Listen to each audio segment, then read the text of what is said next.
what I want. Yeah. What do you think the 2050 ലുള്ളൊരു world would look like? I think ഒരു 2050 ഒക്കെ ആകുമ്പോഴത്തേനും എല്ലാവരുടെയും ഈ ഒരു ഫോളോവർ മെൻറ്റാലിറ്റി മാറിയിട്ട് മോർ ഇൻഡിപെൻഡൻറ്റ് തോട്ട്സ് ഉള്ള ഇൻഡിപെൻഡൻറ്റ് കോൺഷ്യസ്നെസ് ഉള്ള മനുഷ്യരുണ്ടാവും എന്നാണ് എൻ്റെ ഒരു പ്രതീക്ഷ. ഇപ്പോൾ majority are having a herd mentality. അത് മാറും, കുറച്ചും കൂടെ ഇൻഡിപെൻഡൻറ്റ് തിങ്കേഴ്സ് ഉണ്ടാവും എന്നാണ് ഞാൻ പ്രതീക്ഷിക്കുന്നത്. What do you want it to look like? This is what I want. Yeah, അത് കുറച്ചുകൂടെ സസ്റ്റൈനബിൾ ആണെന്ന് എനിക്ക് തോന്നുന്നത്. ബിക്കോസ് ഈ ഓരോ ചേഞ്ച് ഓഫ് ലീഡർഷിപ്സ്, ഓരോ ചേഞ്ച് ഓഫ് ഐഡിയോളജീസിൻ്റെ പുറകെ ഇങ്ങനെ ഷീപ്പിളായിട്ട് പോവാതെ people who are consciously thinking about the decisions and the things they follow. അങ്ങനെ ഇപ്പോൾ ഭയങ്കര ഇൻഫർമേഷൻ ഓവർലോഡ് ഉണ്ട്. അപ്പോൾ കുറച്ചും കൂടെ കോൺഷ്യസ് ഇൻഫർമേഷൻ ഇൻടേക്ക് വരും എന്നുള്ളൊരു പിക്ചർ ഉണ്ടാവും എന്നാണ് ഒരു expectation. So what do you think, how do you think that this entertainment would evolve into?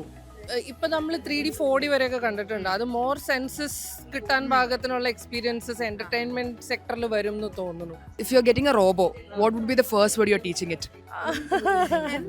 അടുക്കള പണി.